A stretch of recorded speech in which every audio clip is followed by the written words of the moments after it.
2, 1. Hey everyone, I'm Matt Freeman, Matt at the Oracle of Fantasy Labs and RotoViz. Welcome to the August 18th, 2017 RotoViz Live edition of On the Daily. I'm joined by Dr. Nick Giffen, an editor at RotoViz, a PhD in mathematics, a three-time qualifier for the DraftKings NASCAR main event, and one of the best NASCAR DFS players I'm Matt Freeman, the world. Matt at the Oracle on Twitter at RotoDoc. Nickelodeus, how's it going? Hey, Matt, I am doing wonderful. Bristol, baby. I love Bristol. It's like beating and banging and short track, cars everywhere. Just one of the most, especially it's also the night race. We had the day race earlier this year, but the night race is always one of the best races of the year. Yeah. So I listened to everything you just said. At the same time, I was looking at myself in the computer screen. So I just have to say, I know it looks weird. I hate this new laptop that I have because it has the camera at the bottom instead of at the top. And I didn't really appreciate the significance of that when I bought the laptop. I thought it would still look like a normal picture, but instead it's like this weird, art student, movie that's being randomly shot where it's like, oh, we're capturing the murder scene from the bottom of the floor and then shooting up top. Anyway, you'll have to get a external webcam or something. I know. So anyway, maybe I can find a way to adjust this somehow, but okay. So Bristol, Nick, talk to me about Bristol and the races that we normally see here. Yeah, so first I'm going to just start with a little bit about the schedule of stuff at RotoViz. Yes. So obviously qualifying just ended about 45 minutes ago. Practice happened this morning, both practice 1 and practice 2. There's no on-track activity tomorrow until the race. So when I say tomorrow, for those of you maybe who are listening on Saturday, I mean Saturday because we're recording this on Friday night. My article will be out Friday night. We're recording this, as I said, now Friday night. It's 7:30 Eastern. It's 4:30 Pacific. We're going to do this for about an hour or so, and then I will get right into cranking out the article and the apps, updating the apps, and everything will be updated tonight. Tomorrow, I'm going to be driving from Las Vegas to Idaho Falls, so it's a 9.5-hour drive. Plus, we're bringing the dog, so I'll probably be out of commission for 12 hours. I won't be able to answer questions tomorrow, except the stint that my wife drives, so I'll hop on Twitter and try to check some questions then. But tomorrow, basically out of commission, so just wanted to let you know everything will be done tonight, updated, and then it's eclipse time. Okay, one, that drive sounds horrible, and two, I have a question about the driving dynamic. So when Eden and I do longer drives, I'll normally do all of it. She'll sleep for 70% of it. She'll wake up near the end and be like, oh, do you want me to drive some? Do you want me to finish it? And it's I feel like the back who is carried the team 90 yards and then they bring in the goal line back to steal the touchdown. Yeah, exactly. It's no, I can take the ball across the goal line.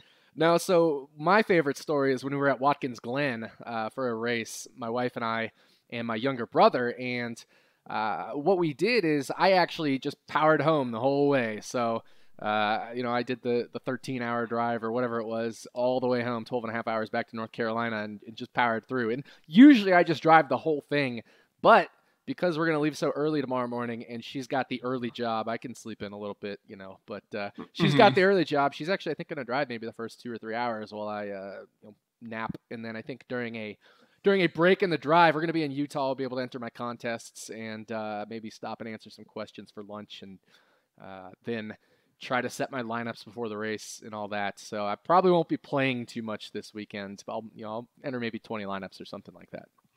Okay, so the races at Bristol, what do we normally see?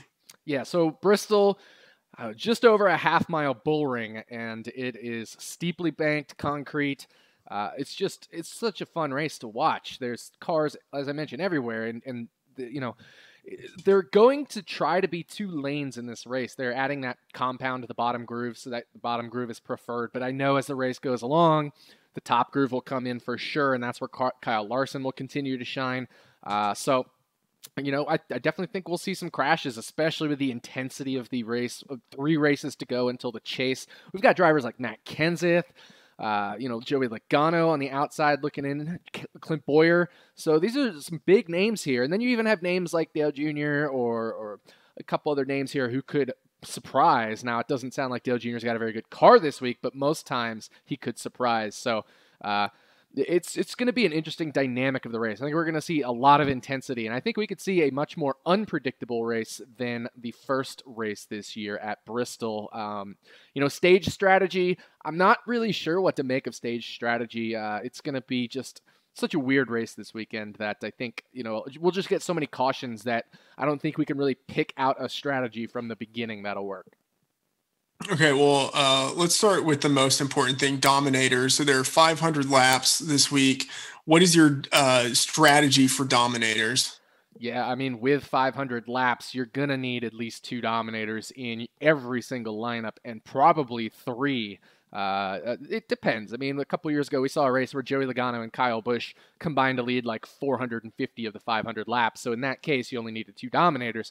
But there are times, most of the time, you will need 3 Dominators at Bristol. So, 500 laps, that means there's 250 fastest laps points, 125 laps led points maximum. So at maximum 375, Dominator points. It'll probably be somewhere around the neighborhood of like just over 300 with the caution laps and things like that. But definitely you're going to need 2 Dominators, probably 3 in most GPP lineups. Now for cash games, it's going to be very interesting because some of the favorites didn't qualify very well. So in terms of cash game Dominators, I'm probably going to take a couple different shots at Dominators further back in the field. Kyle Busch, for example, starting 18th. I like him for cash games, so we'll talk about that. But I think the Dominator theory normally it would be a little different for cash games this week at Bristol than what we would do this week because of the qualifying. Like if Kyle Busch and Kyle Larson both qualified up front, you'd probably be slamming both of them in there for cash games, but a little bit different with the way qualifying shook out. So kind of want to talk about that when we get to the picks part. Mm-hmm. All right. So the statistics for predicting Dominators at Bristol, what are the statistics we should be looking at? Yeah, obviously number 1 is starting position. That comes in every week. But if we look at laps led, which is maybe slightly less predictable than fastest laps, but you can kind of rack those up in bigger chunks. The other things you want to look at are the 10-lap average in final practice. That turned out to be statistically significant. And then really a lot of track history. Bristol actually does have a lot of track-specific correlation with laps led. So the past laps led at Bristol and actually also the past finish at Bristol. So normally we say driver rating, but for whatever reason, finish shows up. And I think that's pulling in some DNFs here as well because certain drivers might be better at avoiding the carnage here at Bristol than others. You also want to look at year-to-date dominance and just steep track laps led in general. So the number 1 most important thing is starting position. But then after that, you kind of get a combination of mostly Bristol dominance and finishing, and then a little bit of laps led and year-to-date fastest laps led as well. So I have a question that has to do with, so there are multiple Bristol races, 2 Bristol races per year. And you said that there are some statistics specific to Bristol that are significant.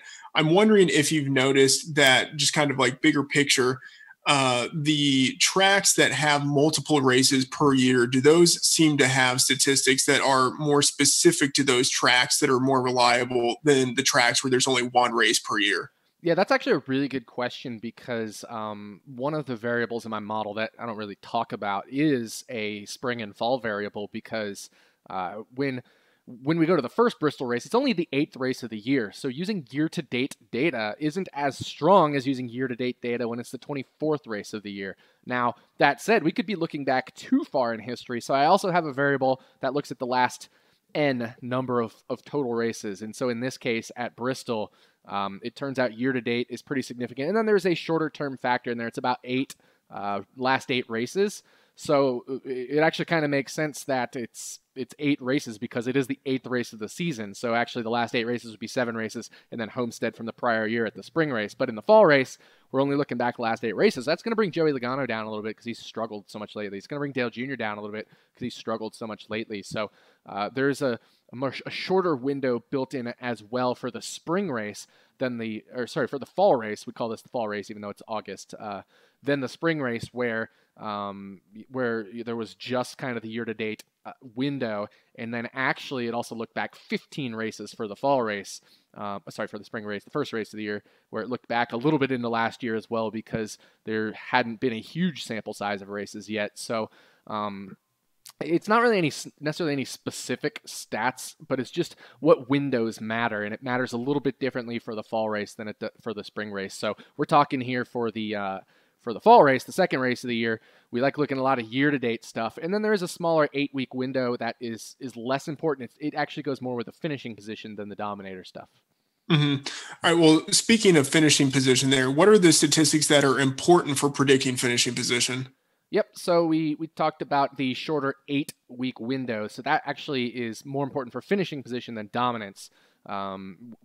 Actually, the year-to-date stuff doesn't even show up in the finishing position, which is what I thought was interesting. So the 8-week window, last 8 races, show up as important, and that's just driver rating there. Then the other things that factor in are track quality pass, track finish, and type driver rating and starting position. So, and then also practice times. So, the 10-lap average is important as well. So we do have a 10-lap average at Bristol because the track's so small. They run 10 consecutive laps. They'll even run 20 or 30 consecutive laps, but we can't grab that data. So a lot of track history again, but then you also get the shorter, like last 8 races window, the type driver rating. So how well do they do at steep tracks in general? And there's the 4 steep tracks are Homestead, Dover, Bristol, and Darlington, which we'll actually go to next week. And then starting position and 10-lap average.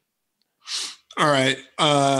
In terms of your model, how predictable is Bristol? Not very. It's obviously way more predictable than the road courses the restrictor plate races, but it's right on par kind of with some of the road courses. It's only the model R squared is only 0.388, so just under 0.4. Wow. Yeah, just under 0.4. So, and that's for the drivers that finish. It doesn't even include the drivers that don't finish because that's much harder to predict. The R squared on that is like predicting a plate race, for example, like 0.05, 0.1 in terms of predicting DNFs. So. I usually just, when I do these models, I predict based off if the driver finishes, and then not finishing is almost like, I feel like it's almost like golf. Like you're just trying to make the cut. You're trying to finish. And then once you do finish, you can kind of predict from there. Well, just to kind of think about this. So the models normally are around like 0.6 or something like that within that ballpark. So this is roughly half as predictable as the normal non-restrictor plate race. Yeah, maybe about 2/3. We, they're between 0.5 and 0.6, and we're close to 0.4 here. So about 2/3 is predictable. But yeah, that means there's a lot more variance here. Right. There certainly will be things that get mixed up. A lot of cautions will happen. A lot of beating and banging. Drivers will get shuffled out of the way, get a lap down, things like that. So it really throws in a bunch of randomness. I remember the race. What was it? The first race last year where Matt DiBenedetto, I think, finished 6th, and there were just like 4 or 5 restarts at the end. He lined up on the outside for every single restart just by pure chance, wherever you end up in position. When the caution comes out, that's where you restart because they weren't pitting at that point. It was so late in the race. And like 3 consecutive restarts, he lined up on the outside, and the outside line was the preferred line back then. And he just made up so many positions. He jumped from like 16th to 6th in the last 3 restarts. And that can happen at Bristol. You get a lot of late restarts and get a lot of randomness. So certainly a tough race to predict. All right. Let's talk about the picks, and let's start with cash games. Who are your thoughts there? Whew, yeah, this is a wild week because, like I said, qualifying didn't quite go as planned, I guess you could say, in terms of all of the strongest guys ending up in the front of the field. So Eric Jones actually qualified on the pole. I mentioned about Kyle Busch, about how he, how he didn't qualify very well. So he's back there in 18th. You got Kevin Harvick back there in 29th.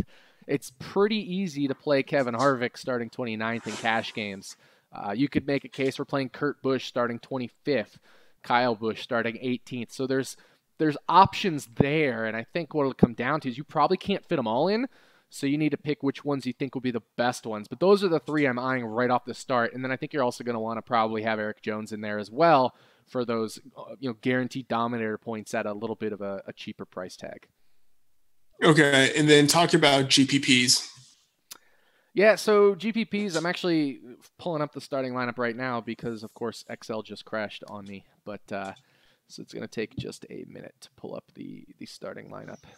Man, you are such a hack at this. I know, right? I know. But it is as if it's your first RV Live. Yeah, I wasn't expecting Excel to just randomly crash, but we'll see. Maybe What are eventually. the questions you have? Because there's a possibility that I know the information. No, that's laughable. There's no way I know what you're looking for. No, it's loading up, so it'll take a second. So maybe go ahead and fire up an RV Live question while it's loading. Yeah, here we go. So one of the questions is, how important is practice speed at Bristol? So you've talked about it some, but kind of talk about degrees in which it might matter and how you think people should be looking at practice speeds. Yeah, that's a really good question. So the 10-lap average, while I did mention it for finishing position, it's one of the least strongest variables in the model for finishing position. So the number one is actually year to date. The number one, let me flip over here. For finishing position is, I need to change this, finish, and it'll take 1 second to run, literally a second. The number one variable is track history, so the track quality pass percentage, and then type driver rating. So those are much stronger. And then when we talk about the 10-lap average, it's the weakest of the 5 variables that I mentioned. So in practice times, they do matter. But the thing we have to remember is these practice sessions happen during the day today, and the race is going to be a night race. So there are things that will change. Now, Bristol is a concrete track, so it's going to change less than the asphalt tracks because concrete reflects sunlight. Track temperature stays a little more consistent from throughout the day, but certainly from day to night, there will be some bigger changes in the track than if it was 11 a.m. to 3 p.m., for example. So I think it's important, but we don't want to put too much emphasis on it, especially with the fact that this race is kind of unpredictable in some elements. The R-score is less than 0.4, so don't overweight practice this week. And I think that's going to be a great way to find some pivot plays this week is finding a driver that has good track history that maybe didn't quite practice as well and is in a similar price range. So let's get back to those GPP picks. Yes. I've got the lineups locked and loaded here. So one name that always comes up at Bristol is Ricky Stenhouse Jr. He is 14th right now in qualifying position, and then Trevor Bayne, his teammate, qualified in 20th. I like Trevor Bayne as a pivot because he actually has a driver rating at Bristol in the mid-teens over the last 3 Bristol races. He's had multiple solid finishes, so Ricky Stenhouse Jr. could get a lot of attention. Although qualifying 14th, it might be a little withdrawn some of that attention since he's starting further forward. But I certainly like Trevor Bayne as a pivot. Now, a lot of people will certainly gravitate towards Kevin Harvick in 29th. I think, like I mentioned, Kurt Busch is there in 25th, but Jimmy Johnson in 21st could get overlooked because of Kurt in 25th or Harvick in 29th or Dale Jr. in 31st qualifying position. So Jimmy Johnson, also because Kyle Busch is in 18th. So I think Jimmy Johnson will actually get overlooked. So right there in 20th and 21st place, 2 very interesting names, Trevor Bayne, Jimmy Johnson for GPP plays. And, I've already mentioned Trevor Bayne, so the show's already right. That's what I was thinking. Jump the shark here. So yeah. Yeah. Well, it seems like that's a number of pretty decent drivers who are not in what you would think of as typical dominating position. Yeah, and that's what's going to make GPPs really hard this week because a driver like Kevin Harvick can come from 29th to 8th or something like that. But if he doesn't pick up Dominator points, he's so expensive. It's almost debatable if he'll even be in the winning lineup if we get 3 drivers, that are in that 95. Man, your dog's going crazy. If we get 3 drivers in that 9,500 plus range that lead like 120 laps or something, then it's certainly possible Harvick could come from 29th to 10th and not even be in the winning lineup. Now, that's pretty unlikely, but it's possible. So it's an extremely tough week to balance those place differential plays with the Dominator plays because domination is so important when there's 500 laps. If you get, like I said, 3 drivers that lead 150 laps each or 120 laps each, that's 30 Dominator points. And if they finish high enough and get some fastest laps, these drivers will also be getting 70, 80 points. So it's going to be a tough week to, play too much Kevin Harvick, for example, in GPP. It's just such a weird week with qualifying. My bad on the dog. A total donkey move. 1, on not muting the microphone. 2, I accidentally like hit my hand on the table. So my dog thought someone was knocking at the door. So obviously she was going to defend the house. Oh yeah, my dog does that too, but it sounds like mine's a little bigger than yours. Oh yeah, mine. She's 8 pounds. She couldn't. Yeah. Anyway, Yeah. So okay. So someone is asking who is the Menard pick this week, and give context on what the Menard pick is. Yeah. So for those who've been following along for many weeks, the Menard pick is the pick I made at the July Daytona race where Menard was starting. It was like 24th and Truex was starting 25th or somewhere in that neighborhood, and everybody was on Truex, and I was like, play Menard, play Menard, play Menard. He's the pivot off of Truex, right? And Menard's so good at avoiding wrecks at plate races. He's a very good plate racer himself, and he was, 20-something% owned, and Truex was 60-70% owned at a plate race, which is ridiculous. So Menard ended up finishing third. Truex crashed out, and everybody won all the GPPs at RotoViz. But then it kind of became a legend because the very next week, Danica was my pick, and she crushed it. Last week, Chris Buescher and Trevor Bayne were my picks, and they finished in the top 6 each, both at under 15% ownership. So we're back on track here. Last week was a positive week. It could have been an insane week, but at least it was a positive week. That last restart screwed me over. But the Menard pick this week, geez, this is tough. Like, put on the spot here. This is basically like the last question of the show. I mean, people might as well stop listening after you give the Menard pick. Yeah, I haven't had really a whole lot of time to think about it just because of qualifying and everything. Eric Almirola is my Menard pick of the week. Okay, what I'm going to say is let's actually not rush it. Let's work our way into it, and then we can revisit this at the end of the show after you've had kind of more time to like think this out through talking, and we'll see if Almirola is still your Menard pick. Is that fair? I think that's definitely fair. He kind of jumped out to me after first practice, and so looking at practice times, people won't be on him from second practice, I guess. Like his 10-lap average in first practice was really good, but in second practice he was pretty terrible. So we'll have to see. Yeah, I might change that. We'll see. Mm-hmm. All right, so we have a Levitanism in this question. Is it Team Jamelman this week to get as many possible Dominators? And so answer that question, and then I have a follow-up question with Dominators. Yeah, I don't know if it's Team Jam him in because I don't know if you have to jam a ton of expensive guys in, given that Truex qualified 6th, given that Kyle Busch qualified 18th, given Harvick qualified 29th. Larson qualified 2nd, so that's definitely hashtag Team Jam him in.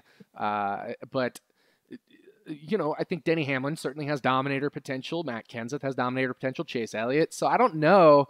It probably will be a Stars and Scrubs week just because the Dominators will come from 9,000 plus for the most part, except maybe Eric Jones. But then even if you're playing Jones, you got him, 3 drivers over 9K. What do you do with the rest of them? Because, like I said, Harvick's playable.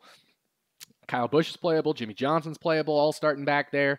Then you kind of have to drop down to the scrub tier. And, Matt DiBenedetto is always a name at Bristol. So that would probably be, I think, the strategy that most people use. And I think a different way to go about it in GPPs would be do something like Eric Jones, maybe Chase Elliott, Kyle Larson, and not all 3 because I think there's some negative correlation there with all of them starting so far forward. But let's say your 3 Dominators are Jones, Hamlin, and Chase Elliott or something like that.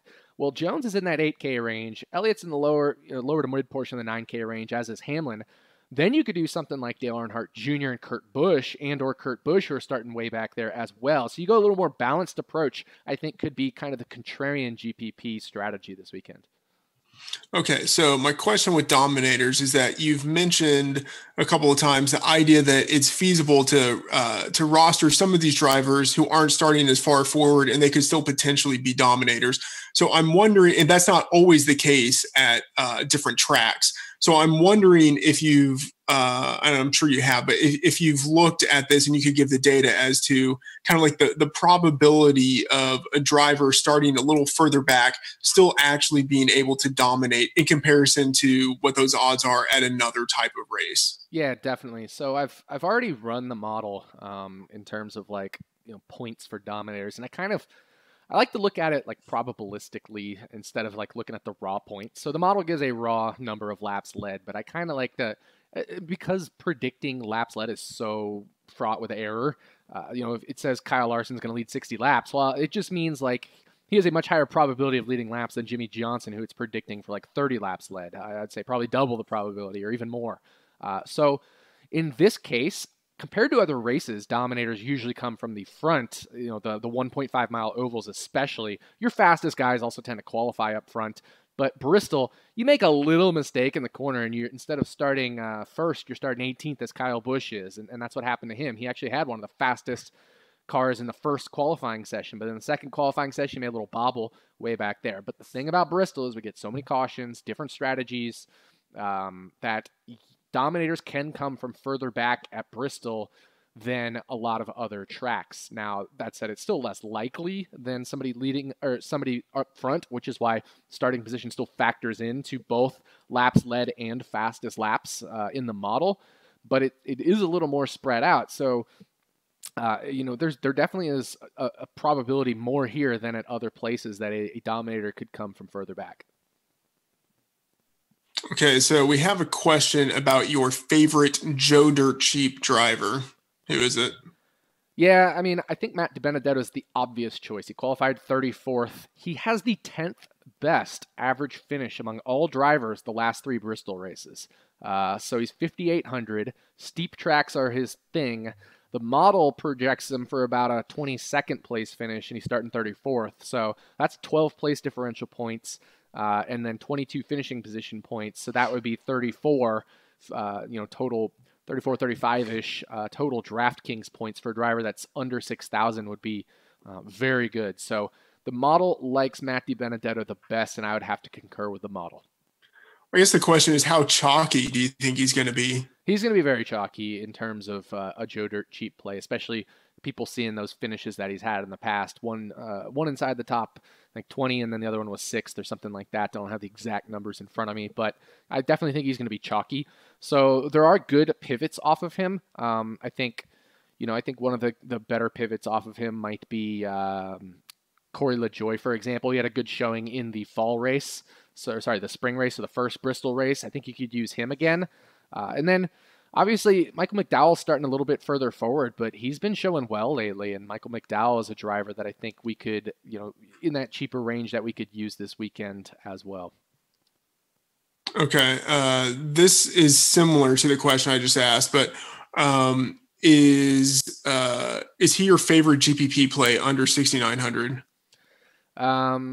So I don't know if he's my favorite GPP play under 6,900. He's certainly right up there, but obviously, being the fact that he's going to be probably pretty chalky, I don't actually know if he's my favorite GPP play. I think he's got the best, potential outcome relative to his salary, but Trevor Bayne is right there at 6,900. I mentioned him as my GPP picks as well, so I kind of like him.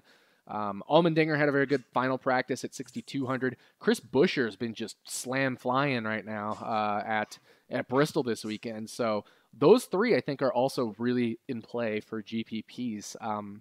Maybe it's Chris Buescher who might be the Menard of the week. I don't know. He was the Menard of the week last week and he nailed it, but might be 2 weeks in a row in the Buescher train. Yeah, someone's asking, is it Buescher week again? It really might be. 6th in final practice. He was 19th in first practice. He qualified 15th. But then if we also look at the 10-lap average here, Chris Buescher, 12th best 10-lap average in final practice. And so, yeah, certainly he's in contention if he doesn't have problems and avoids wrecks and things like that. He has the speed to be a top 15 car. And if obviously some of those top 15 cars in front of him wreck, he could get a top 10 finish.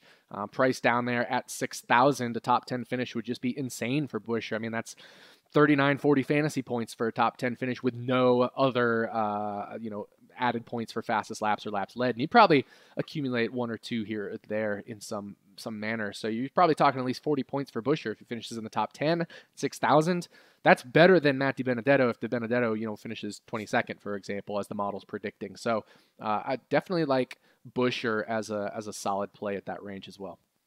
All right. Well, on the topic of cheap driver, someone's asking, what are the chances of the back marker staying on the lead lap? Not very good. Bristol's a half-mile track, and lapping happens quickly. it's certainly tough for them to stay on the lead lap early. What could happen is later in the race, if we get a sequence of cautions, they could potentially take the wave around at one point. If maybe the whole field comes down, they could take the wave around, and then we get another caution. Well, the field's not going to come down, but at least they all get to make up a lap, and then one at a time, some of them can make lucky dogs and come get the free pass. So it's going to be tough for the back markers to stay on the lead lap, but obviously not guys like Chris Buescher or even Matt DiBenedetto who have the speed to do it. I remember the year Matt DiBenedetto finished 6th. I think he went 2 laps down early in the race, but he made it all up because there were so many cautions. So it's possible, but it's going to have to be the more talented of the drivers that are back markers. Okay. You're saying the more talented of the drivers. Who among the back markers do you think actually is talented as a driver? Yeah, so if any. Yeah, so I should say talented at Bristol. So like DiBenedetto for sure. And okay. Then, I did mention Buescher, but he's 6,000. I'm not really considering him a back marker. David Reagan qualified extremely well, so it's going to be much harder to lap him because he qualified all the way up there in 19th. So it's going to take a lot longer to lap him than it'll take to lap somebody who qualified 35th, right? Like Corey LaJoie. Now LaJoie did have a good showing in the first race, so there's a chance if there's a lot of cautions he could stay there. But, I'm really looking mainly at like DiBenedetto, LaJoie, maybe Landon Castle and Cole Witt. And then obviously I mentioned McDowell and Reagan who qualified a lot further forward. But that's really it. I mean, the guys that are still slow are still slow. So I wouldn't put too much stock in that. Like everybody starting 36th and worse, no chance. There's kind of a jump after Matt DiBenedetto and Corey LaJoie. There's a significant jump down to McLeod, Gaulding, Earnhardt, Sorensen, and Joey Gase. Okay. Who do you think is a potential contrarian dominator? Well, I guess Eric Jones is no longer a potential contrarian dominator. I like Chase Elliott. I don't know if he's going to be contrarian, but Chase Elliott and Matt Kenseth start 4th and 5th. And with Larson there in 2nd, Eric Jones 1st, I know a lot of people gravitate towards those two. There will be a lot of people who pick, I think they'll pick Denny Hamlin if they look at practice speeds, for example. So Denny Hamlin, scrolling over here to practice speeds, he was 1st in the opening practice. He was 21st in second practice. So tough to say. He might be a contrarian dominator himself, but I think there's definitely potential for multiple guys starting forward, like I said, Hamlin, Elliott, Kenseth, that could dominate. That might be a little more contrarian than Larson, Jones, and even Kyle Busch, who's coming from the back. Just because Kyle Busch, you also get a ton of place differentials. So, looking at Kyle Busch's stats, he's practiced 2nd and 5th in the practice sessions, and then if you also look at his 10-lap average, he was 2nd in 10-lap average in final practice. Kenseth was 1st, so maybe Kenseth absorbed some chalk. I like Chase Elliott and Denny Hamlin, they were 7th and 8th in 10-lap average, so maybe they're kind of the contrarian dominators. Okay, I like this question. Who do you think is the most likely dominator not on the front row? That's the same kind of the same question. It's probably going to be Kyle Busch for me. I still think he's got one of the best cars. He just missed it in qualifying a little bit in that second practice session. It's not like he's a bad car or anything, but I think in terms of dominator now, who could lead laps? Any of these guys could lead laps, whether it's Elliott, Hamlin, as I mentioned before, even possibly Truex, who did not make a 10-lap run. So that's a little bit of an interesting piece of data there because you like to have a good car to make a 10-lap run. I actually didn't get the chance to watch practice, but he only did 23 laps. So he was very happy or something happened in practice that I missed, but I'm going to go back and watch practice a little bit later. But I think the most likely dominator off the front row is still Kyle Busch, even though he starts so far back, just because this is one of his best tracks, and he's been very fast this weekend. All right, someone's asking, what do we do with all of this 41, 4, and 18 shock? 41, 4, and 18 shock, yeah. So in terms of qualifying pretty far back, I would even say Jimmy Johnson as well, qualifying 21st. Dale Jr. qualifying 31st. There's a lot of big names, very good cars that are starting far back. So you're going to have to try to figure out how you're going to construct your lineups. If you want to do a 2-dominator lineup, it makes sense. You can go with Harvick, for example, and Kyle Busch in the same lineup. If your dominators are something like Eric Jones and somebody, right? Then it's a little easier to do lineups where, you can take that kind of an approach. Alternatively, if you go with a 3 Dominator lineup, it's going to be a little bit harder because, like I said, Kevin Harvick is going to have to overcome, if the 3 Dominators hit in your lineup, Kevin Harvick's also going to have to overcome their total points, and it could be that all 3 of them are up north of 80, 90 points. And, if Harvick comes from 29th to, let's say 4th even, let's say he finishes 4th, that's 40 points plus 25 points for place differential. That's 65 points. Maybe he gets 20 fastest laps. That's 75 points. You're talking, he's probably in the winning lineup, but it's going to be 4 expensive guys and 2 scrubs. That would be the winning lineup. So it's so hard. It's just such a weird week. I think you're going to have to pick an approach, try to gauge ownership percentage. So when I do my model this weekend, I'll make sure to obviously highlight the ownership percentage. And I think just try to find contrarian strategies that make sense, that might be a little underappreciated relative to what the model thinks ownership percentages might be. All right. On the topic of ownership percentages, because of the randomness and the chaos with Bristol, the extent to which is not nearly as predictable as other races, what do you think is a reasonable range for max exposure? I think, a max exposure range for Kyle Busch probably of 50, 60% makes sense. Outside of him and Harvick, who maybe you could do like 40%. And Harvick's tough. I don't even know if I'd do 40% Harvick just because of the randomness you get at Bristol, but also because I don't know if he's going to dominate or anything like that, and what kind of dominators we'll have. So outside of that, what I like to do is mix and match my dominators this weekend. So I probably won't have any dominator over like a 33% or something like that. So if let's say I did 150 lineups, I don't think I'm going to do that this week because of my travels, but if I did 150 lineups, that gives me so many opportunities to mix and match dominators that, if I get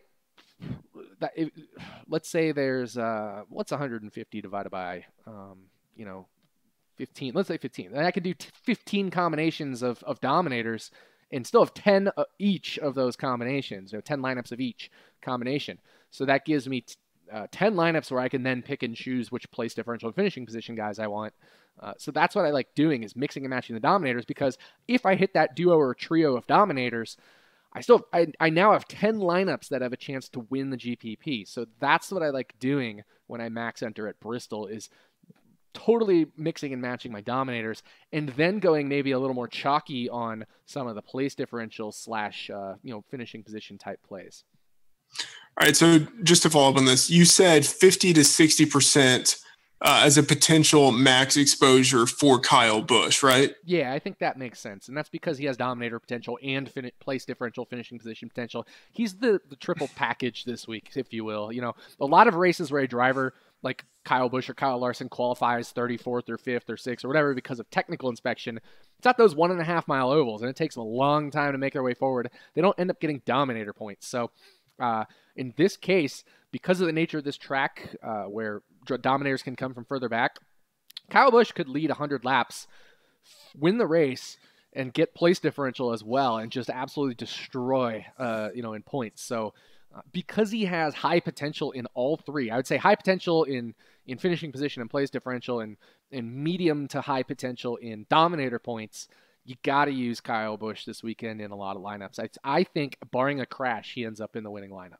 Well, given the situation with him, how chalky do you think he's going? You've talked about this, but it seems like his ownership could be very high, which seems extraordinarily risky for this type of track, like this type of race where there's a little more chaos. I'm not so sure it'll be very high, because you got Harvick starting way back there. You got Larson, who can dominate. Eric Jones will absorb ownership percentage. And I know that's not prohibitive of Kyle Busch necessarily, but Eric Jones is still 8,700. It's not like he's priced above average, for example. So then you've got Denny Hamlin, who could lead some laps. You've got Martin Truex Jr., who will still absorb some ownership percentage. Matt Kenseth, this is his best track, or maybe second best track. Jimmy Johnson qualified 21st. Chase Elliott could dominate. There's every single guy over 9,000 except maybe like Joey Logano could absorb a decent chunk of, and probably Brad Keselowski could absorb a decent chunk of ownership percentage. So I'm not so sure Kyle Busch will be 60% owned like he would if it was a 1.5 mile oval, for example. So certainly I think I like jamming in Kyle Busch this week. 10,800 is one of the most expensive we've seen all year. Then there's this whole, I kind of want to talk about this. So Joey Logano and Brad Keselowski, they looked like trash in practice. The Team Penske cars, they looked like absolute trash. Joey Logano practiced 30th and 26th. Keselowski 17th and 24th. Their 10-lap averages weren't very good in either practice session. And then Joey Logano goes and puts it 8th in qualifying. So I don't know what to make of this. Are they setting something up for the night, or are they just bad? Because Ryan Blaney, their teammate, first fast in final practice, fourth fast in first practice. His 10-lap averages were pretty good. And he's literally, I mean, basically a teammate car to them. So I don't understand the discrepancy there. That's what I think I'm trying to figure out here is, like, have Joey Logano and Brad Keselowski just, like, decided to set up for the night and see what happens? I don't know. So it's right now, I think it's tough to play them, but there's this, like, little inkling that's, like, they're kind of a contrarian stack in a way if you know, they're going to be low owned and they've done something different where they're setting up for the night in practices or in the day. I don't know. Just a thought I've had. All right, let's talk about someone's asking short tracks. Are all short tracks considered steep tracks in the NASCAR splits app? No, steep tracks are considered steep tracks, and that's just based off of the banking of the track. So Martinsville is a short track. It's a half-mile track like Bristol, but it is flat. And so if you only pick the steep tracks in the splits app, it'll remove all the Martinsville races. And that's good. Martinsville and Bristol should not be compared together. They're nothing alike. Braking is a huge part of Martinsville. You don't really brake at Bristol. You just kind of roll the corners, and it's very different driving technique between the two tracks. So no, yes, there are some drivers who are good at both, but that's because they're very good drivers, right? And so, you know, Denny Hamlin comes to mind. He's great at Martinsville. He's been very good at Bristol over the years as well. Don't compare Martinsville to Bristol. People do that, and it's a mistake. So use steep track history for the track type history. Don't look at Martinsville as well. The flat tracks and steep tracks are different. The size of the track doesn't come into play when you're talking about flat versus steep. Okay, someone's asking, are there any stats on drivers with the most or the fewest pit road penalties? Bristol averages almost 10 pit road penalties per race. I'm sure the stats are somewhere. I haven't seen them. I don't know where to find them, but I'm sure NASCAR probably has them somewhere. But I do know anecdotally that Dale Earnhardt Jr. and Denny Hamlin have some of the highest, you know, pit road rates, and especially Dale Jr. Another thing that we kind of might want to talk about is restarts as well. So there's a lot of drivers that are very good at restarts now. If it's like what happened the year Matty Benedetto finished 6th, all that matters is the lane choice. But if the lanes somehow get balanced out, which I think we could see a little bit of because of like I said, what they did with the resin at the bottom of the track and stuff like that, then restarts could be very important. And some drivers that are very good at restarts, Kurt Busch, for example, comes to mind. Again, he could be chalky. Kurt Busch, Kyle Larson, very good at restarts. So I would look at those three a little extra as well. Okay, someone's asking, do you think Larson will get around Jones within the first couple of laps? Probably. I think so, but Kyle Larson does like the high line, and the resin will be on the low line, so we'll have to see what lane Eric Jones chooses, and we won't know that until after lineup lock, obviously, but I think it's more probable that Kyle Larson leads within 5 laps than not, would be my, maybe not 5 laps, maybe like 10 to 15 laps. I think it's more probable he leads than not. All right, someone's asking about qualifiers specifically. Who is the fade in qualifiers, and then who is one pick to take down a qualifier? Yeah, qualifiers specifically, I guess, Kevin Harvick becomes a pretty solid fade if he's going to get a lot of chalky ownership, or Kyle Busch. So if you're doing 2 lineups, I might do one with Kyle Busch, one with Kevin Harvick, and for example, and leave him out of each one of them. So I think Kyle Busch in qualifiers will be closer to that 60%, 70% ownership, and Harvick will be Probably 50% owned, something like that. Now, another good fade certainly would be Eric Jones in qualifiers. I think he's going to absorb some ownership percentage just being on the pole, but we talked about how Kyle Larson probably, I think, has a good chance of passing Jones early on. So if Jones is going to have extra ownership percentage just because he's on the pole, I like fading Jones as well. Can you see a scenario in which you are using 2 punt plays in cash, just given the expensive value this week? I honestly don't know. I haven't tried constructing lineups yet. And, I think obviously if you play something like Kyle Busch, Kevin Harvick, Kyle Larson, for example, you're probably going to need to drop down to that double punt range. But I don't really know for sure if that's the route I will go in cash or not. But certainly with all the expensive value, a stars and scrubs approach, even in cash, is certainly plausible. Okay, someone's asking about the low R squared. Does it suggest that there isn't as big of an edge, or just that we should exploit ownership percentage more because of the variance? Yeah, it means we should. There actually might be a bigger edge if people rely on data too much. That's not actually as predictive. So I think there's more edge in races like this. Like I think there's a very big edge in plate races, as right. I think I've shown over the years, but. I think there's more edge in races like this because people still still gravitate towards obvious plays. And when there's less predictability, the obvious plays should not be as obvious. So that said, there's obviously less edge than maybe at plate tracks where you could almost just randomly throw darts at the back half of the field and come up with good lineups instead of, like when Truex is at a plate race and he qualifies 27th, he's going to be 70% owned or something like that. But there isn't a 70% chance he's in the winning lineup type deal. So that's why there's that edge at plate races. You'll get some of that here at Bristol as well. It just won't be as big of an edge.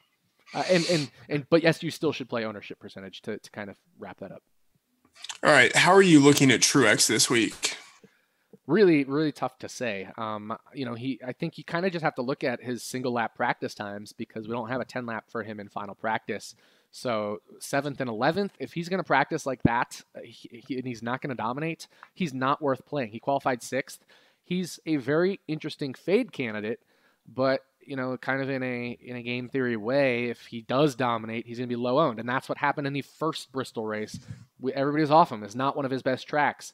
But then, of course, he went on to dominate and a portion of the race, 20-something% of the laps, and end up in the winning lineup. So same thing could happen this week, but I think he's probably a fade. Okay. 2 more questions. And just to kind of wrap up the show with these, who are your top 4 dominators? Top 4 dominators. Number 1, Kyle Larson. Number 2, I would say Kyle Busch. Number 3, I'm going to go with... Man, this is tough. I ask hard questions, especially when they're sourced by other people. Yeah, exactly. Kind of being put on the spot here. Number 3, maybe Eric Jones. Number 4, don't rule out Ryan Blaney as well. He's been very fast in all of the practice metrics. So I guess... those would be the 4. I don't love that Blaney pick. I could see Elliott, Hamlin, Kenseth, all of those guys right up there as well. But I think Kyle Larson, Kyle Busch, Eric Jones would be like 1, 2, 3 for me in that order. And then 4th is really a throwing darts between Elliott, Hamlin, Kenseth, Blaney, I think for the most part, as that 4th dominator. Okay. Final question. And you've had some time to think about this. Who is the Menard driver for the week? I think it's Jimmy Johnson. Oh, all right. I don't know. You think? Yeah. So here's my reasoning behind that. Qualified 21st. Guess who's going to get the ownership percentage? Kyle Busch in 18th, Kevin Harvick in 29th. And this is Bristol where anything can happen. Jimmy Johnson had the 5th best 10-lap average in final practice. And so, yes, people might look at his single lap time, see he was 22nd, but the single lap time doesn't really factor into the model. It's 1 lap at a track where you'll run 30, 40, 50 consecutive laps, and Jimmy Johnson was much better in the 10-lap average than the single lap, and that could all those things together, I think, could depress his ownership percentage. If he comes from 21st to finish 8th, it might be like Kevin Harvick. He might not end up winning lineup, but if he does somehow get some fastest laps later in the run, if he does somehow come to the front, if he is somehow maybe set up a little better for the night, all of these things could come together. We really don't know at Bristol as much as we think we know. And so, I think just ownership percentage-wise, I like Jimmy Johnson as the Menard play of the week. And then the second pick for a cheaper driver, I will go back to the Buescher well. Okay. So, Nick, again, what time on Saturday do you think you're going to be on Twitter, loosely available to answer some degenerate questions? Probably 6 a.m. Pacific time, 9 a.m. And then who knows after that. Dino probably drive the first 2 to 3 hours, probably stop and let the dog out and walk around and find a place to stop. Drive a little more, probably we'll stop in Salt Lake. So that's like maybe 6 hours from when we leave. So let's see. If we leave at 6 a.m. noon, so that's like 3, which is 3 Eastern. It's like an hour before the race. So I'll try to be on Twitter sometime within that hour and a half to half hour before the race starts. But I also need to set lineups. So I'll periodically check in when I'm not driving. Or when I'm not driving, I will check in, and when I'm driving, I obviously can't check in, but we'll see. I tough question to answer because I have no idea. Right. So if there are people who have questions, they should get those on Twitter tonight, if possible. That way you have a shot to answer them early on. Exactly. And like I said, I'm going to write the article. I'm going to update the app, so I'll have a little more time to think about things. And so I think I'll have some more concrete answers, when I wake up tomorrow morning and stuff like that. All right, boom. That is going to do it for this RotoViz Live edition of On the Daily. For Nick Giffen on Twitter at RotoDoc, I'm Matt Friedman, Matt F. the Oracle. Thanks for tuning in.